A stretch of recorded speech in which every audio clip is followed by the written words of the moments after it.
After winning our bowl game and finishing the season with 11 wins last year, we came into this season having high hopes. But those hopes quickly turned sour in the first quarter of our first game against Ole Miss. The entire nation was watching this game as we took them on in the Chick-fil-A kickoff game, so there was no way in hell I can go out sad like that. As a freshman last season, I made a lot of great plays like this one. For the majority of the season, for every great play, I had an equally bad play. How much you want to make a bet I can throw a football over the mountains? But something that nobody could take away from me was just how powerful my arm was. I was able to get the ball downfield with ease, and that was huge in this game against Ole Miss because just before the half, we'd be able to score a touchdown because of it. Taking on an SEC opponent in week 1 was surely going to set us up for success for the rest of the season, especially if we played good against them. And this wasn't one of them bad SEC teams like Vanderbilt. This was a perennial powerhouse. I mean, it wasn't Bama or Georgia or anything like that. Let's not get too carried away here, but they were still a top 15 team from the SEC. And even though it looked shaky at the beginning of this one, by the fourth quarter, we had completely taken over this game. And for good measure, I wanted to throw another touchdown to my new favorite target, Tyneil Hopper. Charlotte was a lot more aggressive than Ole Miss with the blitz, and they were coming for me. They were some real life hitters too, I can't lie. And the blitz finally kind of got to me on this one because I would have to throw while getting hit and it would get intercepted. I used to be able to throw a pigskin a quarter mile. And you already know it wouldn't be a Rico Dynamite story without me getting hurt. But when I got back in the game, it looked like all my receivers' hands were broken. Everyone was dropping perfectly thrown passes. I mean, maybe it was the rain, but maybe they just sucked. And when Charlotte tied it up, you know there was some real life bullshit when passes get intercepted like this. Double boink into the interception, so I had to make them pay for it. Of course, they were able to turn that interception into a touchdown before the half. And in the third quarter, my soft ass would get hurt again. This time it would cost my team dearly though. We would get stuffed on fourth down, and then this flea flicker would cost us the game as Charlotte would recover it. We would end up being unranked for like the second time in my career, and we were taking on a Louisiana team that was actually in the top 25. No one likes losing obviously, but if you are gonna lose, earlier in the season is better. But Louisiana wasn't playing around, so it wasn't like we were just gonna jump right back on a win streak. They were up in the third quarter going into the fourth, but I was able to finally score the walk-off touchdown in the fourth quarter, and we were back on track as a team. We had our all-black unis against Colorado State because we thought this was going to be a funeral for them, and it started off real good. We were marching down the field with absolutely no friction. The pass game and running game were firing on all cylinders, and we'd actually take a 2-touchdown lead in the second quarter. But turnovers would bite us in the ass, and this time it wasn't even my fault. The receiver would just fumble it. Of course it led to points for them, and of course my receivers just kept dropping the ball this week too. This time it wasn't even raining. We had what felt like one final chance to make a comeback in this game after letting up 16 unanswered to Colorado State, but I would leave this ball in the air for too long and the corner would make a great play on it, returning the interception into our territory. But after Colorado State tried to end the game with a touchdown and got stuffed on 4th and goal, we would have to drive the length of the field 99 yards, or at least get into field goal range, and this throw would be big to getting us close. I saw the opening when I dropped back and decided to take it for the go-ahead score, and I still couldn't believe that we went 99 yards to win the game. I was feeling like prime Tom Brady out there, or maybe Gardner Minshew. I'd be damned if we let a team full of Mormons beat us again. But BYU was built differently. They were the number 6 team in the country, and in the second quarter were already up by 10 on us. On the sideline, I wasn't even really worried about making adjustments. I had to see about the Book of Mormon because these dudes were playing on another level. And even though we would take the lead on this run, I would get punished for it. But dropping passes was gonna come back to haunt us again because this interception was absurd. Just like that, we had to go and try and make another game-winning drive. How much you want to make a bet I can throw a football over the mountains? But I'm gonna be honest, even when I threw this touchdown pass, I had something in the back of my mind saying we might have scored too soon. And BYU was working their way down the field, slowly but surely. They needed a touchdown. They couldn't settle for a field goal. So I was good with them dunking the ball off short. But every yard that they would get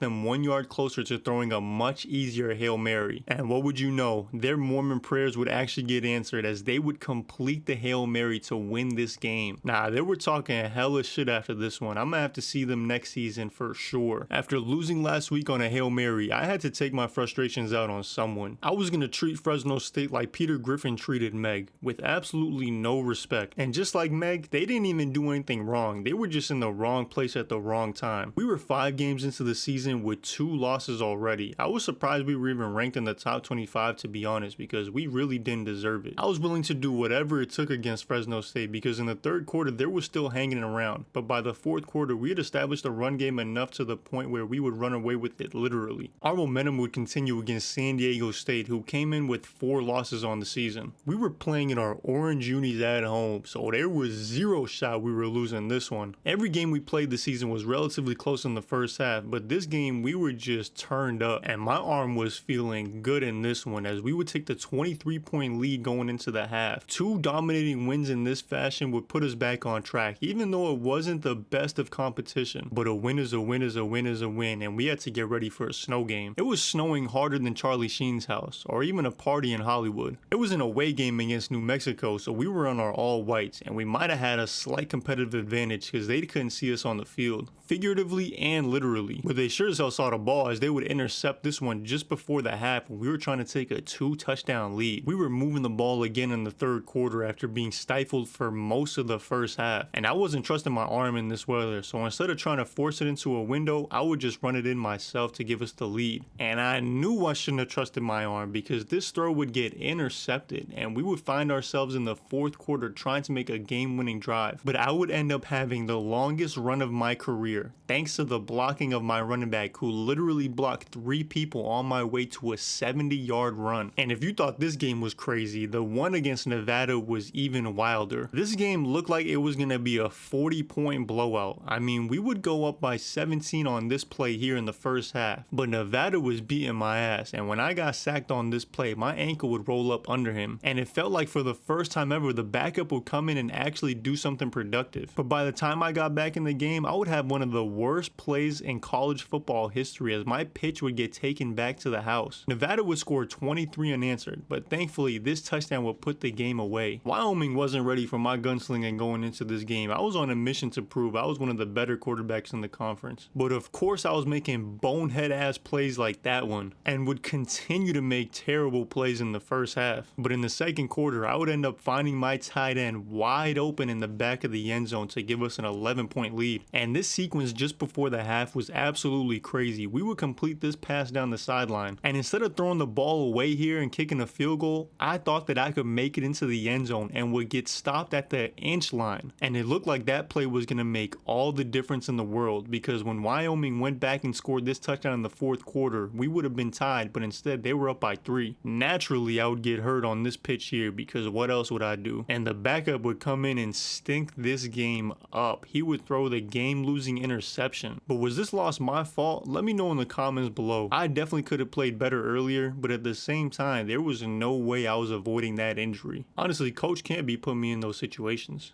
We were back in our home stadium where we almost never lose. But this was a game of cat and mouse. Shout out to Tom and Jerry, because Utah State put up a crazy fight. It was truly a back and forth game. Utah State would put the first points on the board, and I would answer right back in the first quarter. Their offense would march down the field with ease to score another touchdown, and we were going to do the same. I was able to fall forward for my second rushing touchdown of the game, tying it back up, but of course Utah State answered. And we were messing around trying to drive down the field. We needed an explosive play, and that's exactly what we would get with this touchdown that would again tie it at 21. But I think you're starting to get the theme, because Utah State again had the lead in the fourth, and we would come back and answer. And it looked like their offense was completely unstoppable as they would take this go-ahead touchdown in the fourth quarter. But on 4th and 10 with the game on the line, I would throw this strike over the middle to tie it and send it to OT. In overtime, I would have my 3rd rushing touchdown of the game, and our defense would finally make a stand on 4th and 4 to end this one. Let me know in the comments if you thought this was the craziest game of the season. It's hard to have a worse start than this. I got boomed and lost the ball. Turnovers were killing us as a team, and Air Force was trying to take advantage of that. But this 2-9 Air Force team just didn't have a lot of talent, I'm gonna be honest. Our offense was too methodical, and whenever they would get close, we would just continue to extend the lead. And even though they put up a great fight, ultimately we would win this game and head to the Mountain West Championship, where we would take on San Jose State, a team that we played in the conference championship championship last season, but I'm gonna be completely honest with you. This was a San Jose State team that was completely different. They were the number 5 team in the country, and I was having arguably the worst game in college football history. And I didn't mean that figuratively, I meant it literally. San Jose State was taking the ball away from me like they were the Gross sisters from the Proud family. I had a total of